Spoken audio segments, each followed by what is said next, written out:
Hey everybody, welcome to the Puddcast with me, Jonathan Puddle. This is episode 2. Thank you for tuning in. On the show today, I interviewed Laura Solberg. Laura is the director of the Elevation Project, which is a partnership between Youth for Christ Rwanda and Greater Vancouver Youth Unlimited. And it's all about connecting young people in Vancouver with young people in Rwanda who actually, while on the outside they may not have a lot in common, what they discover is the challenges that they're each facing actually bring them together and form a bond between people. So Laura is really passionate about youth work, international development, a whole bunch of stuff, and she really loves to see people step into the fullness of who they were created to be.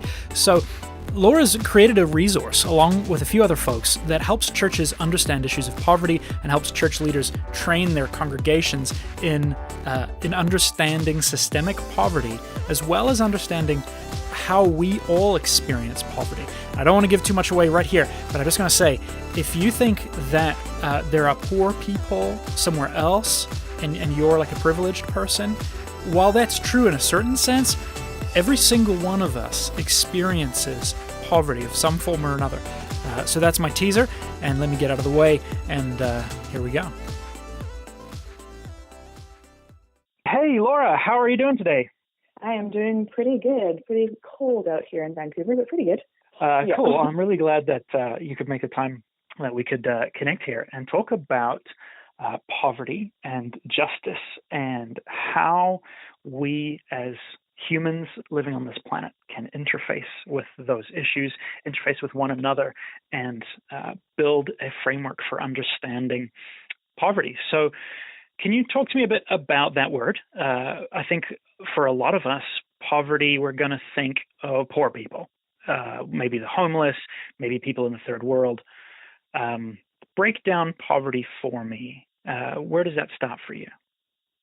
Yeah, so it's interesting that you say most people think of, the poor or people in Africa or the homeless. And I think that's true in my experience. When you say the word poverty, most people in Canada, your average Canadian, would think of somebody who lacks something, and generally somebody who lacks material goods, like money or food or housing, adequate housing, things like that. But from my perspective and from the work that I've done and the reading that I've done, I would say that those lacks are often a symptom of the real problem, and that poverty itself has a relational basis. And so at the core of the problem is a series of broken relationships, and one of the symptoms of which would be material poverty. But the core of the broken relationship also results in different kinds of poverty that is experienced by different people around the world in very different ways as well. So so that's kind of the basis of my understanding of poverty. And of course, that takes you in very different directions depending on what kind of relationship you're talking about that's being broken or is being impacted, and then what the various symptoms of that is. So it's kind of like the root cause is the broken relationship, and then one of the symptoms that comes from that would be somebody who doesn't have enough food, or is not able to access an education, or doesn't have enough money to adequately support themselves and their families. Gotcha. Okay, that makes sense. So broken relationships, for me, I'm going to understand that sort of primarily. I'm going to talk about, my wife or my children or my immediate family or my circle of friends. Now, in the Christian circles that I roll in, we also talk a lot about brokenness in relation to our own personal state of wounding, of our need for emotional healing and spiritual counseling and so on. So you're not saying not that. I think it sounds like you're saying that even that emotional wounding and so on that we have is all again a symptom of this fundamental brokenness in our relationships, and when that brokenness plays out on a wider systemic scale, it manifests in these kind of issues like material poverty. Where do these broken relationships start? Talk to me about some of those relationships. Yeah, so I think it's really interesting that for a long time, as Christians, we have taken a little bit of the world's definition of poverty, actually, and just decided that, that's if it's a lack of material goods, then that's what poverty is. But when you actually speak to people who live in material poverty, they speak of very different things. And I think that begs us to go a little bit deeper. And when you look at the Bible, and you look at the way that God originally intended things to be, the way he created us is to live in relationship with himself, like first and foremost, with other people, with ourselves, like you mentioned, and with the rest of creation. And so from my perspective, and I believe from a biblical perspective, the broken relationships and poverty starts there with those four foundational broken relationships that we see that God created us to have. And so that's why I said before, when you experience brokenness in those various relationships, that it manifests itself in different ways depending on which relationships are the primary ones that you're experiencing brokenness. And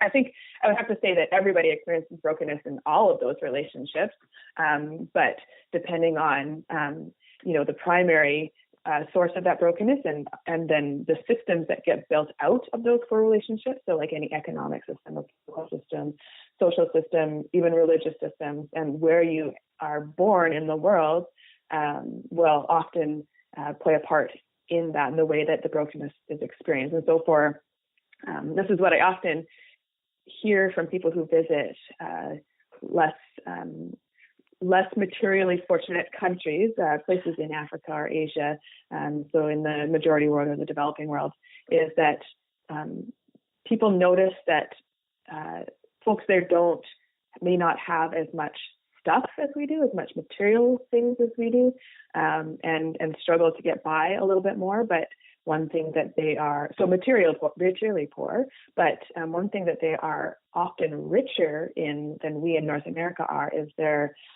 community and their relational life, and often their spiritual life as well. And so, and then if we take that and look back at us in Canada, that leads to a realization that, okay, so they may be rich, or maybe rich in these community ways and relational and spiritual ways, poor materially. We are not necessarily, many of us here in Canada, poor materially, but loneliness or the way that our communities are built up would lead me to the conclusion that we experience poverty in more relational ways and community ways and often spiritual ways.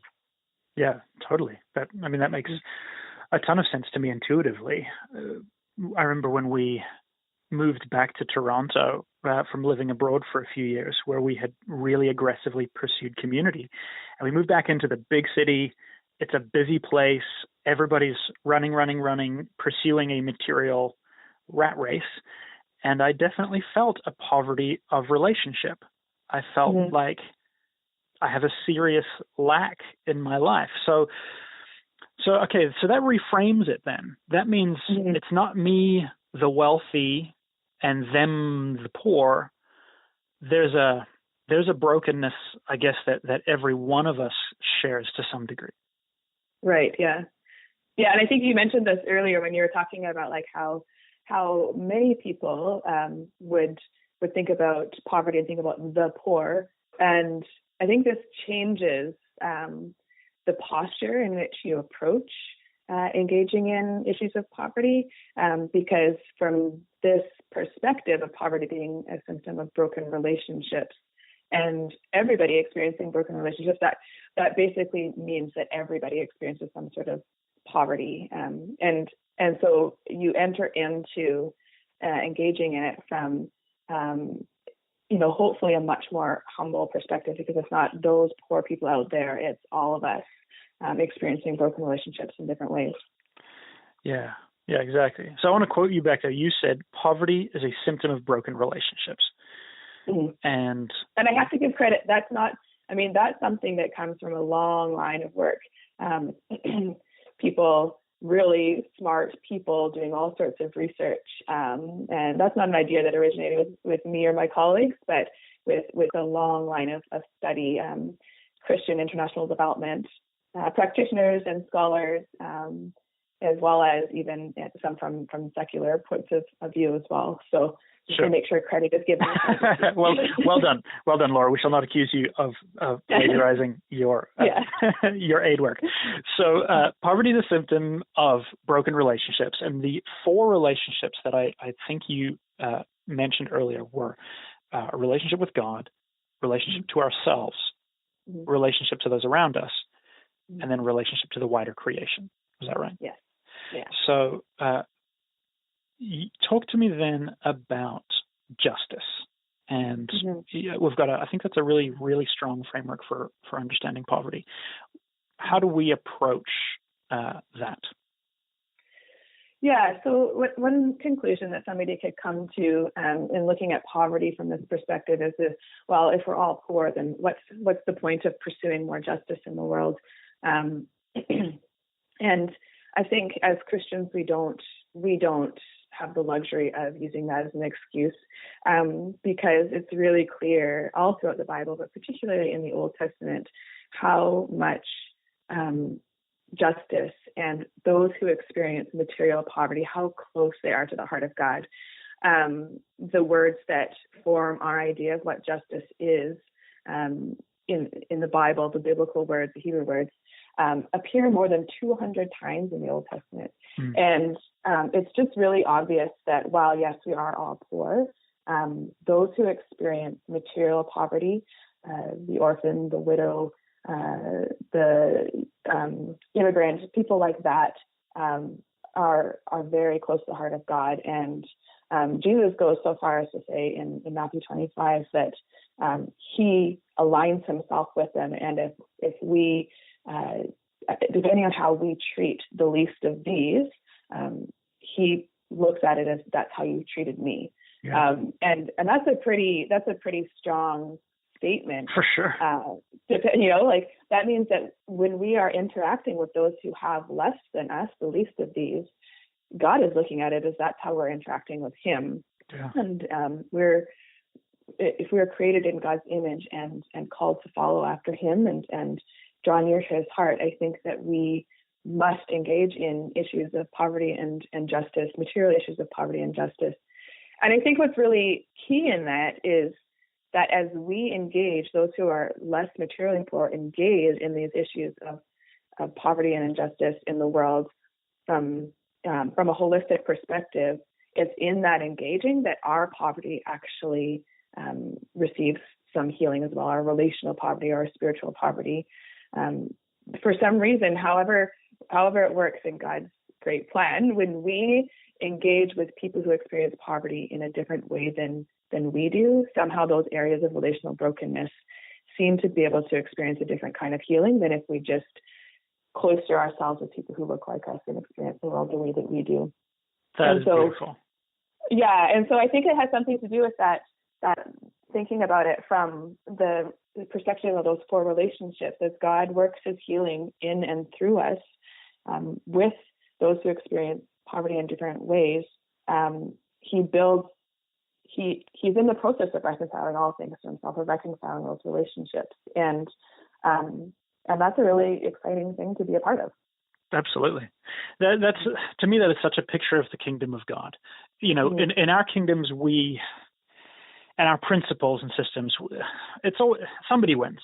And there's such a control mentality to our normal human frameworks. That is, maybe normal is not the right word. Let's say our broken human frameworks. I'm going to win and you're going to lose, or there's some kind of transaction where we're doing some kind of commerce maybe, and everything in our mind is in those terms. But so often I think we can detect the kingdom of God and godly principles when, like you say, the healing is shared all around, where I'm coming to love on you and to listen to you, and in the process I'm receiving healing for myself. There's something about that really rings true for me. So tell me then about what are some of the big issues. I'm sure a lot of my listeners are going to be pretty familiar with a lot of things, but even as I was reading through some of the things on your website earlier, just the number of children that are dying every day. What are some of the big things just for us to grab onto?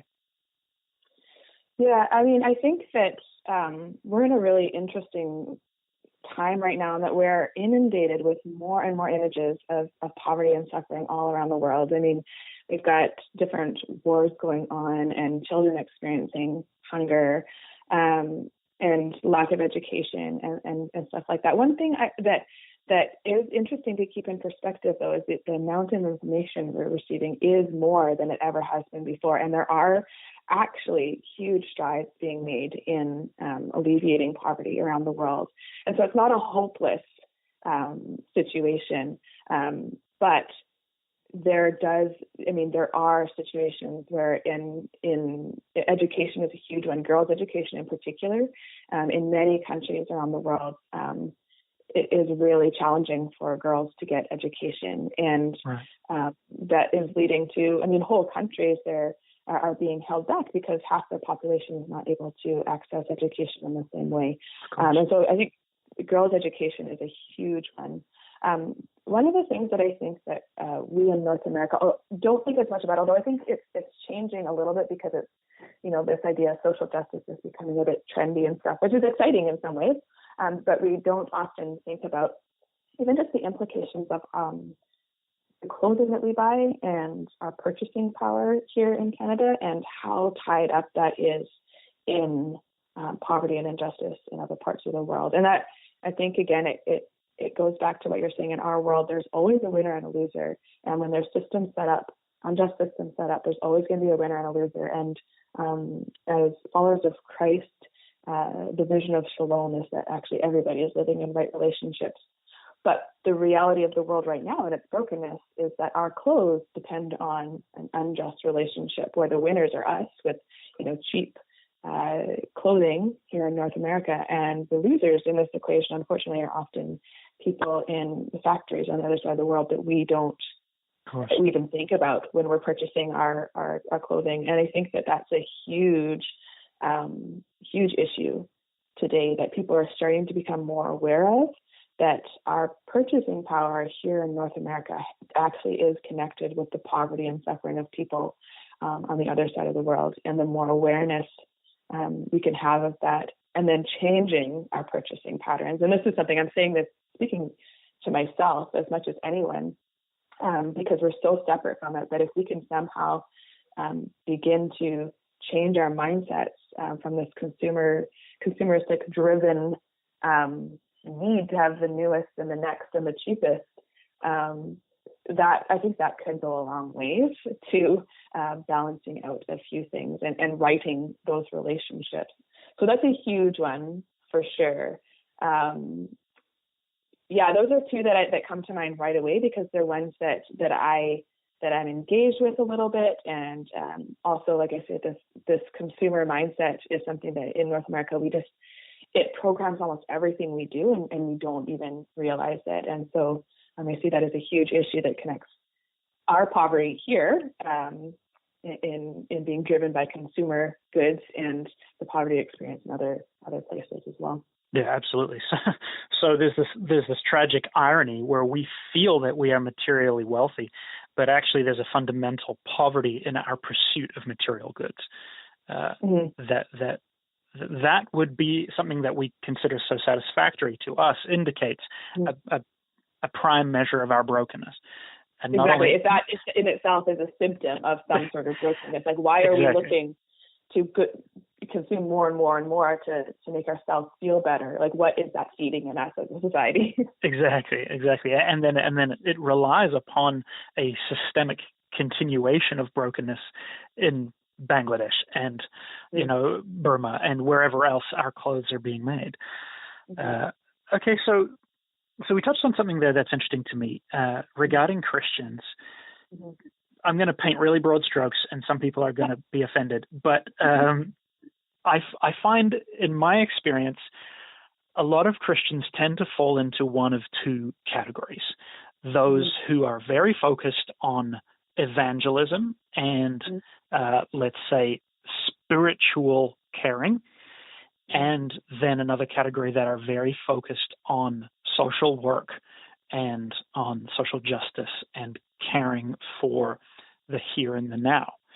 How have you interacted with that? There's something of a conservative liberal split in there, but it's not quite that cut and dry.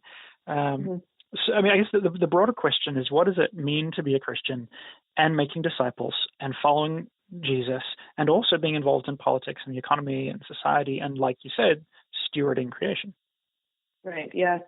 I think that's a great question, because I think that a lot of Christians have often thought that they've had to make a choice between one or the other. And I am a youth worker as well as an international development worker. And one thing that I have seen, and this has been borne out in different studies, is that so many youth and young people these days, the reasons that they are leaving the church and the faith is because of this disconnect. They don't understand this either or thinking. And what I love about going back to this framework, which again is based in the biblical understanding of how we are created, about poverty, is that all four of those relationships are involved. And I just love being able to talk about it from that perspective, because it means that you don't have to choose. It means that they're intimately tied up in each other. And by no means in saying that am I saying that our relationship with God is not important or a secondary. That, in fact, that would be the primary relationship that all the others are dependent on. But what I would say, if that one is broken, you're only going to get so far in healing our relationships with other people or with ourselves or with the rest of creation. But the inverse of that is also true. If I think we can only experience so much healing and depth in our relationship with God if we ignore the other relationships as well, because because the injustice in the world and the poverty experienced by people in the world is so close to God's heart that if we aren't somehow engaging that and taking it on, I think we're really missing a big part of God's heart. And so I focus a lot of my attention on this stuff in my work, and I work with youth, and we work internationally in Rwanda with Youth for Christ there. And because my work is focused on poverty and international development and things like that, we do engage in issues of material poverty. I often get asked the question, well, where is the evangelistic portion of your program? And when I get asked that question, inside I laugh a little bit, because I think about the conversations that I have with my Canadian young people, and we talk about God and Jesus all the time, because it is, and I'm working with often young people who would not call themselves Christians, and yet this, because they care about poverty and because they care about the injustice, opens up a door to talk about the heart of God in an amazing way that makes sense to them, and about restoring those relationships. Because what I'm able to do is point out, that feeling in your heart that something isn't right and that the world is broken. That, what if that's God? What if that feeling is coming from God and indicating that you're right, that something is broken, and we all experience poverty in these ways? Where do you see poverty in here? What is your relationship with God like? What is your relationship with your family like? How do you engage with creation and with your own self, and how do you feel about yourself? And so this separation is just not between trying to figure out between, do I tell them about Jesus, or do we work towards healing their external material needs? Is not something that even becomes an issue from this perspective, because it's so rooted and enmeshed and entangled in all of these relationships together. And so to me, it's a really exciting way to draw youth and people closer to the heart of God, in a way that they're already excited for. So I don't know if that answers your question. Oh, absolutely. That really warms my heart, actually, Laura. and I completely would concur with you that I guess I would basically say our generation and younger is fed up of having to choose one or the other. And we're saying, why can't we believe both? Why can't we care for both? So that's cool that you bring that up, because that's definitely been my experience as well. I want to grind this axe just a tiny bit more, because I'm troubled. I'm troubled by some of what the church has done in missions and aid work. Let me say that I love the church, and I love what the church has done so much of the time.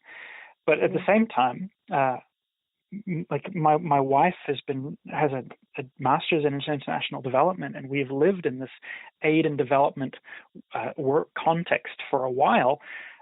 And especially within the professional development sector, there's significant pushback against churches doing short-term missions. Not wholesale, but there's a significant concern about churches coming and being like a flash in the pan, caring for souls, but not caring for material problems. So you're really speaking to that and inviting churches to take a holistic approach. I want to read something here from Henry Nouwen that I read just a few months ago that just came up to me as you were sharing that. And he's talking about caring versus curing. He says, our tendency is to run away from the painful realities or to try to change them as soon as possible. But cure without care makes us into rulers, controllers, manipulators, and prevents a real community from taking shape. Cure without care makes us preoccupied with quick changes, impatient and unwilling to share each other's burden.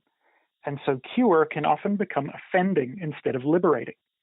It is not therefore so strange that cure is not seldom refused by people in need. It is therefore not so strange that cure is not seldom refused by people in need. Not only have individuals refused help when they did not sense a real care, but also oppressed minorities have resisted support, and suffering nations have declined medicine and food when they realized that it was better to suffer than to lose self-respect by accepting a gift out of a non-caring hand. Mm-hmm. I think you touched on that too when you mentioned how a lot of folks in nations that we would consider materially poor talk about other issues. Actually, no, I don't know if you said that. I think that was in one of your videos.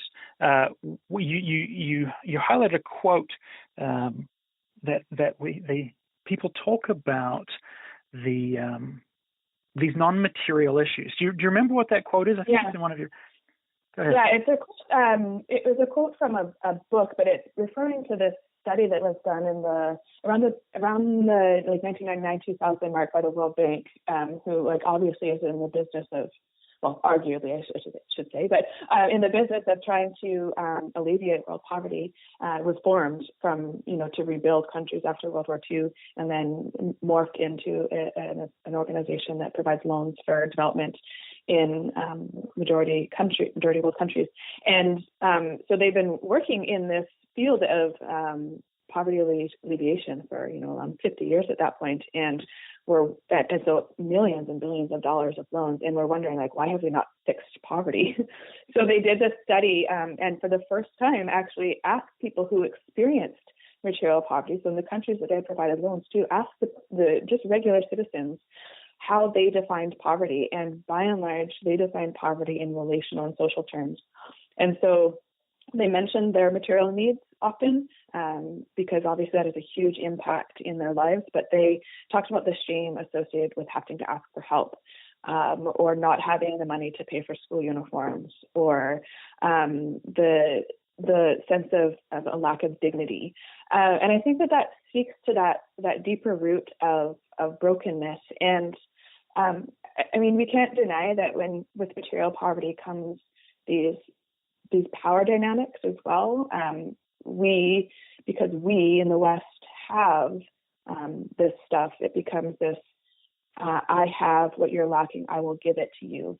And while that is, true in some ways, I think what we haven't recognized has been that often our brothers and sisters in other places or that experience material poverty have something that we're lacking as well. But if we come at poverty from a I have, you don't, we take on this sort of God complex, and that can leak into our spirituality as well. And we can think that because we are materially rich, then we must have it all figured out spiritually as well. And that just is not the case at all. Yeah. I think that many people who have traveled to more materially poor countries, almost all of them mention the spiritual health and vitality and richness that they've experienced in other places, and community level richness as well. And so when you don't acknowledge the humanity in somebody, and that they have something to offer as well, you make them an other. You make them something different, something inhuman almost. And nobody likes to be treated like a problem to be fixed or like an object.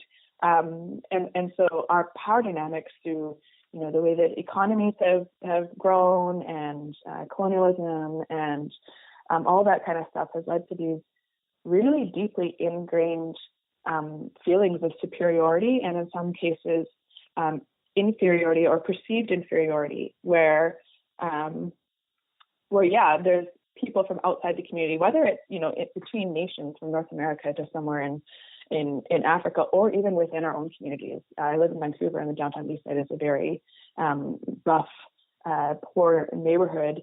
But the same dynamics hold true. You've got people coming in from richer suburbs coming to the downtown east side, and with no relationship at all, just maybe giving a sandwich out and thinking, and then taking a photo and thinking they've done their part. And that doesn't make people feel good. And if you think about poverty as having a relational core and having to do with those relational dynamics, while you might be, fulfilling a immediate symptom that person may or may not be hungry, you're actually not doing any good on the relational brokenness there. And in fact, it could be said that you're widening that relational brokenness. So actually working against alleviating poverty or increasing poverty.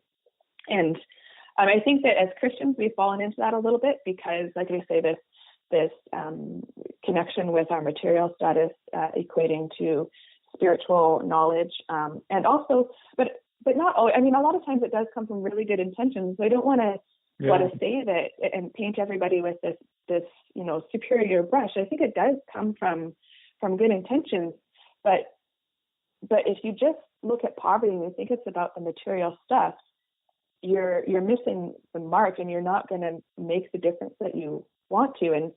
And starting to recognize that poverty has a relational core, but there's also all of these complex systems that are built up around it. And so focusing in on the relational side of things and getting to know people as people, seeing them as people with histories and families and gifts and talents, you would not treat your friend that way. So, and just not getting to know their problems and just shoving a sandwich in their face and taking a photo and posting on your Facebook. So why would we treat our brothers and sisters who experience material poverty like that?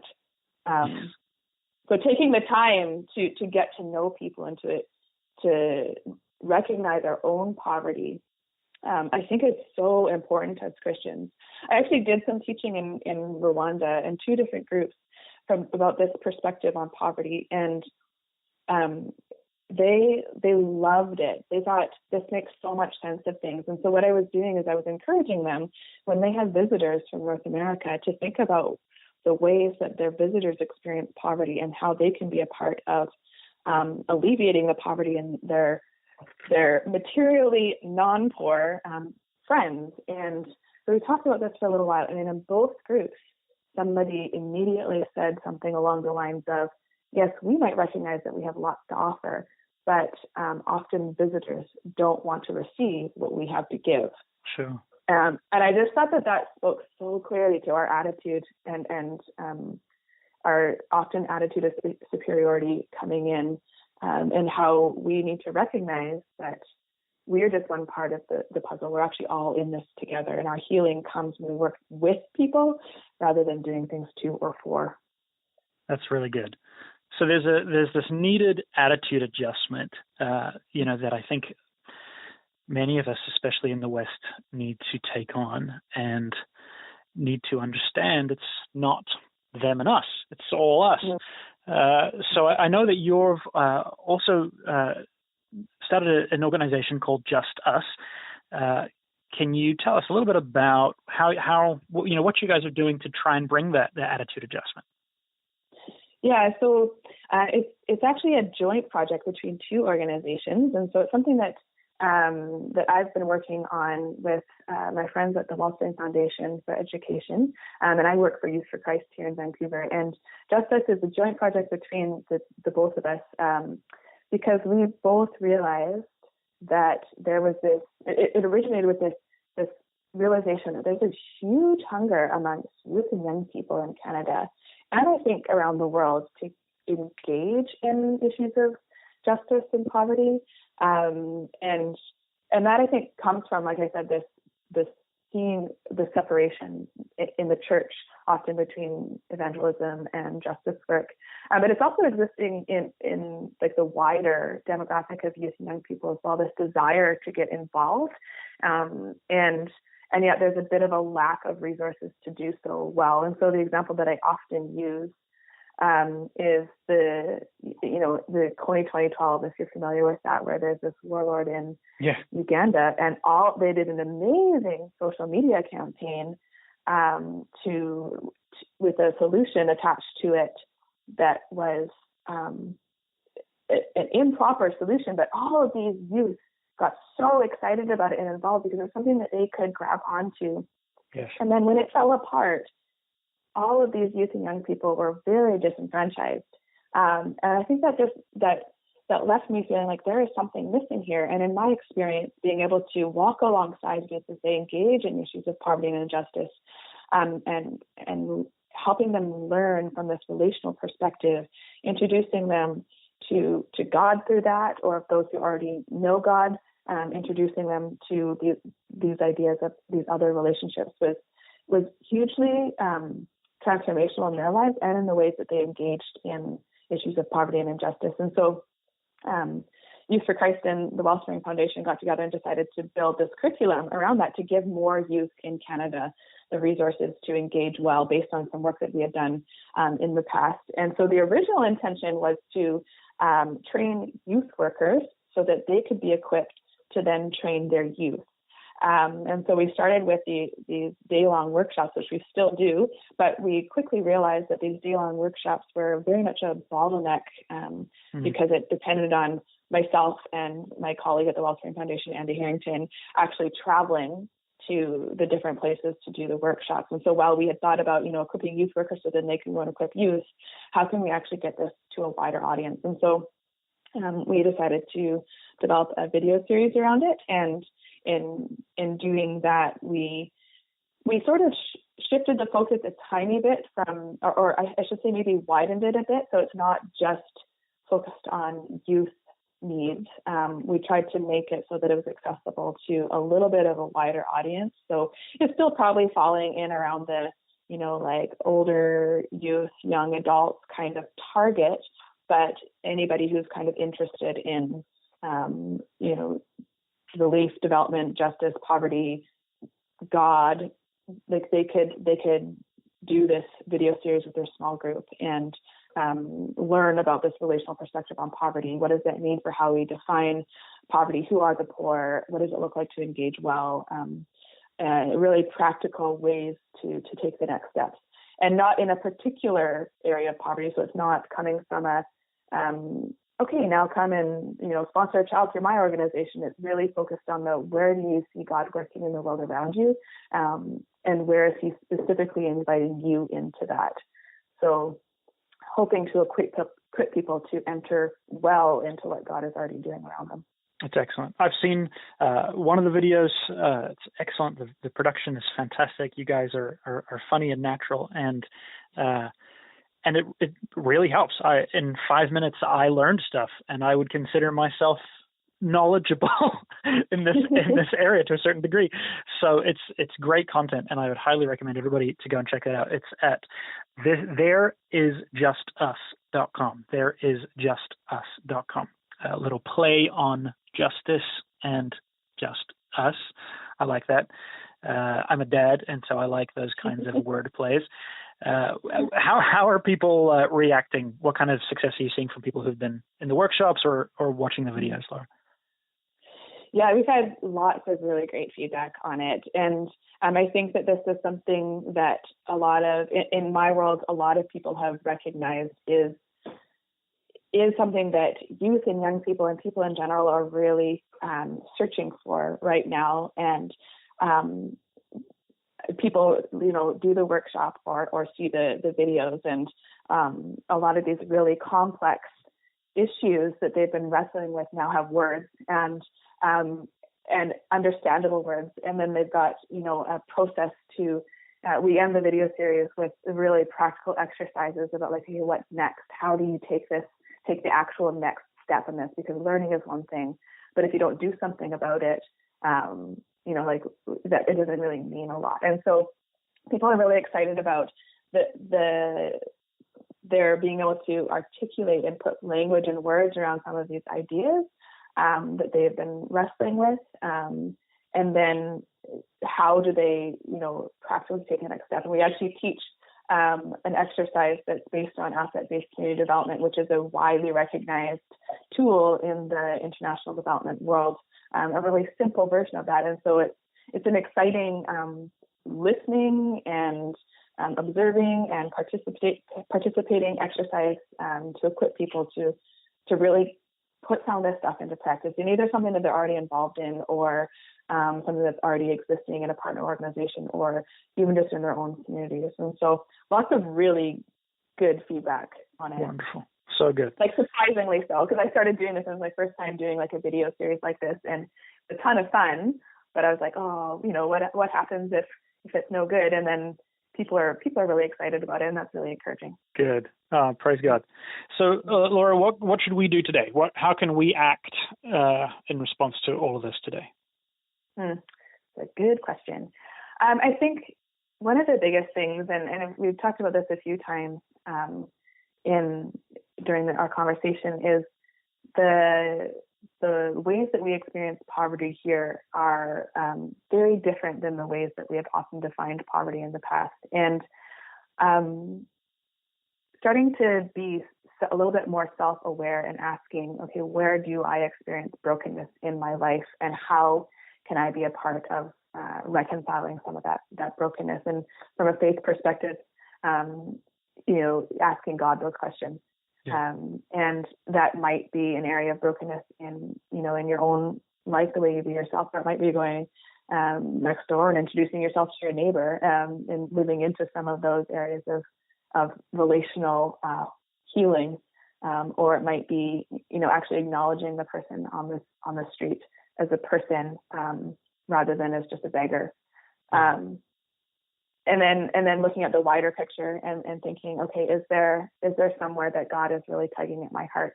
Do I need to change my purchasing patterns? Do I need to, sponsor a child? And in focusing on the relational perspective of poverty, in no way am I saying that people should not be giving money. There are huge needs in the world. And so if there are organizations that you know of that are doing really great work, asking how can you be involved, or your church, how can I be involved? And then as you start to know more of the story, more of the relational perspective, as that starts to make more sense to you, start to share that with people around you and challenge assumptions that are based on a faulty understanding of poverty. I mean, that's huge. The biggest thing is when we look at poverty, we often look at out there, those people out there, and we need to, maybe with a little bit more humility, ask ourselves, okay, me, where do I experience this brokenness, and where can I be a part of what God is doing to reconcile all things to himself?